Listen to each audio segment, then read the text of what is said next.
Your true nature or your essence, and if you're in tantric psychology and tantra practice and all these other things, Vajrayana, Dzogchen, you know what I'm talking about, but let's just always make it clear before we start. This is really important. And, this may not be fully understandable if this is the first time you're hearing this. My true nature. What do you mean my true nature? Well, let's talk about what that is. Your essence or your true nature is like a mirror. It has the quality of a mirror in that it can reflect anything. Your true nature is like a mirror that can reflect anything. And yet, just like a mirror, if I bring this control device in front of the mirror and the reflection is in the mirror is not affected whatsoever by this control device. Your true nature is like a mirror. All the universe that you experience, everything you experience in the universe arises within and on the surface of, if you will, for the analogy's sake, your mirror that you are. All this arises within it, meaning your self-images, your thoughts, your emotions, your actions, even literally in our tradition, the whole outer world arises within your own mirror essence, your true nature. But no matter what arises within it, no matter whether it's horrific or wonderful, it does not affect the mirror's ability to host anything, to remain unaffected, and to allow everything to arise within it. So the difference in our true nature between the mirror analogy, a physical mirror, and your true nature of your reality that you're experiencing right now, whether you know it or not, is that in a mirror situation, the mirror is separate from the reflection. But in our situation, our true nature is not separate from the reflection. The reflection arises within our mirror-like essence, not on the surface, because it's not two different things. And yet, the mirror-like essence is unable to be affected by what arises. Right? Now, what arises within that mirror can be free of limitation, free of conditioning, or it can arise and become conditioned. Right? So when it's free of limitation, that's our enlightened nature expressing.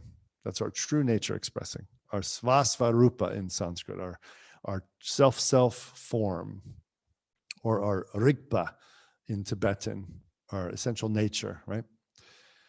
Now, the trick is we've lost contact with our mirror essence.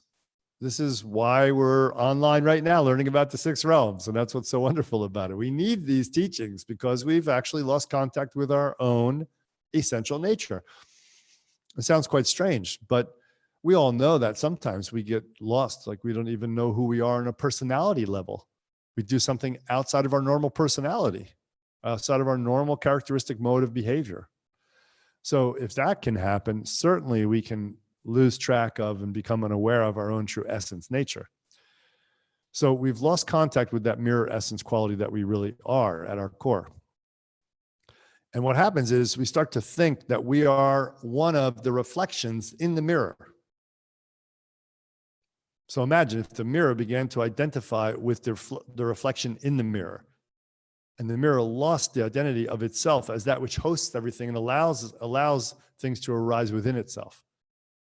That is how we get separate. That is how we suffer.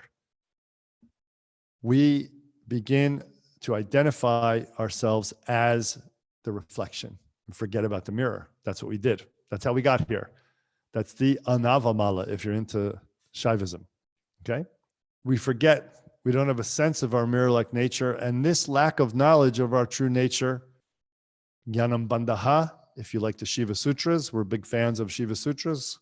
Chapter 1, Sutra number 2, Jnanam Bandha, knowledge is bondage. The lack of knowledge of your true nature is also bondage. This lack of the true knowledge of who we are causes us to suffer. Why? We attempt to escape our sense of loss and fear when we forget that we're the mirror. And it's not just a matter of remembering, it takes a little more work than that. But when we forget, when we lose contact with our real situation, that we are this mirror essence quality that can host any reflection, and we become identified with a reflection in the mirror, this dharma thing, this body-mind structure, I'm thinking this is me. I'm forgetting I'm the mirror primarily, and that this projection of me, reflection within the mirror, is also part of me, but temporary and transient. But when I fully identify with this, What comes with that is the fear of annihilation, a survival, panic, because we know every individual experience in this universe ultimately disappears. Transient nature is the law. That's it. So we get a little bit of a panic. We start to freak out a little bit. And we start to act out in body, speech, and mind in different ways that will distract us from that reality. In other words, it's so hard to deal with the fact that we've lost connection to our mirror essence, because we don't even know what the mirror essence is unless our guru or our lama teaches us what that is. We're lost at sea, a little rowboat in the middle of the Pacific Ocean. So we freak out. And in that freak out, we do anything we can to not think about the fact that we're lost at sea, that we don't even know what a mirror is, our true nature. So we act out in body, speech, and mind ways that keep us distracted from this actual situation. We create false worlds for ourselves to inhabit, fantasy worlds to inhabit. They seem real, but they're not. They're projections of our consciousness. And we don't realize our true nature. We actually create false personalities as well, false characters, acting out like in a movie, but it's not really who we are. If we're following our nadi, then we're getting closer to who we are. But still, that's still a projection in the mirror and will resolve one day. But following our nadi or our purpose or our fate helps us to see ourselves in the mirror more than when we're lost in a fantasy of our own creation, right? When we're writing a movie script and living it out moment to moment. That's what most of us are doing. We're writing a movie script of our life and living it out moment to moment, not realizing that we're caught up in this movie thing and it's not even real. So at the end of our lives, if we die this way without ever having realized our true nature, we take rebirth. We take a rebirth. We take a rebirth into a realm. You can think of a realm as a situation, a complete situation of energy, of thought, of activity, of forms, and so forth.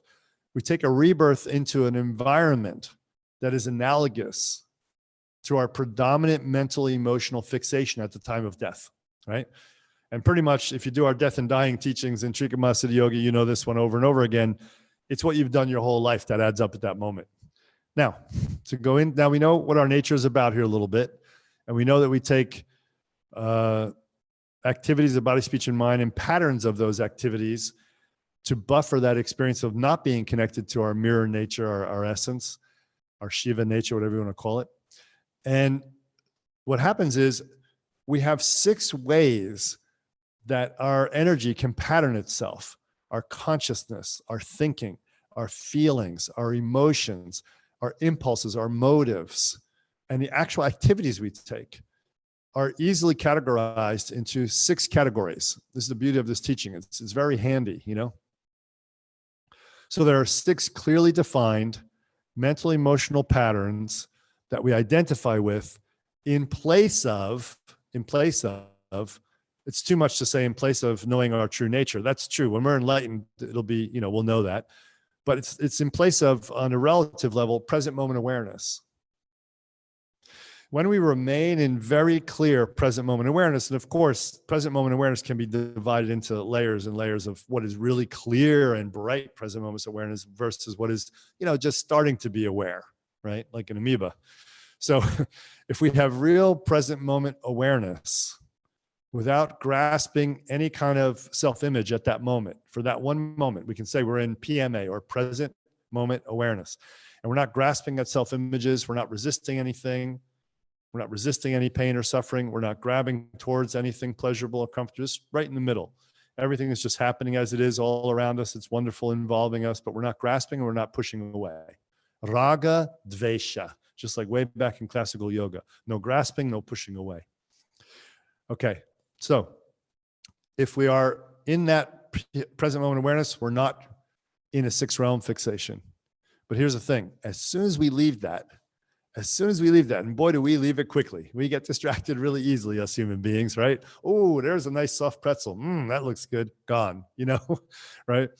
Right away, we're in one of the 6 realm fixations. Now, I see a soft pretzel. Okay. So I've lost present moment awareness. I'm in a human realm, remembering when I loved to have that pretzel with my grandma with mustard, It's not very deep in yet. And I can rectify. Oh yeah. Okay. Relax that thought. Come back to my breath. Come back to my second attention. Right away, I'm in present moment awareness again to some degree. And now I'm aware of the sixth realm fixation that's occurring, but I'm not like buying into it. Or it can be really deep. I can get really lost in it. I could be, someone comes over to my house and starts attacking my children. I lose my mind and go into a fit of rage and anger and go attack that person, right? So this is the way it could happen as well. And then I'm really deeply in the fixation. I've lost all sense of myself as a normal, cognate, present moment awareness person, and I'm killing somebody, right? I'm deeply lost in the fixation at that point. So there's a spectrum. Each realm is actually an inversion or an inversion or a contraction, a limitation of a virtue. Now, virtues are what spontaneously arise from the mirror-like essence of your nature when you're not having that energy be squeezed into a filter, come out through a lens of your conditioning.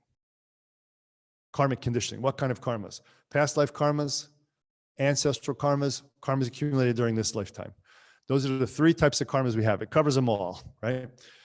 When the spontaneous energy is arising from our essence nature, which it does constantly, incessantly, the mirror is constantly radiating a luminosity. When that luminosity radiates into this realm and we haven't squeezed it with our conditioning, it's a virtue. And we are a virtuous person then, expressing virtue naturally, spontaneously. The things like love, wisdom, truth, courage, loyalty, kindness, generosity, these are, in the purest sense, the pure parashakti, the pure energy, the pure ropa, tsel of these Sanskrit and Tibetan languages, of the energy that arises from our being, uninhibited. And they're beautiful. It's what makes life worthwhile and beautiful. It's the whole goal of tantric practice, is to live in that, right? That's why we're here. So there's a psychological process of working with the six realms to try to, learn to open up to those virtues, learn to take the virtue that was arising that got squeezed down, squished down, right? Like carbon of a tree that fell in the forest 2 million years ago and under the pressure of the earth is being squeezed and becomes what? A diamond. It can be released and find a diamond. So we can release that pressure on the virtue and let the diamond-like quality of the virtue be right there. It's being veiled by our usual modes of body, speech, and mind that buffer us from reality. But we've become robots. We don't even realize it. So let's today discover 6 modes that we have that we can find, wow, I can see myself in these modes. And I know I have certain ones that we do them all. By the way, right here, I'm going to tell you right now, don't think you're perfect. No one is. I'm not. We all do these 6 realms. It's about how we learn to work with it. That's why we want to talk about this process.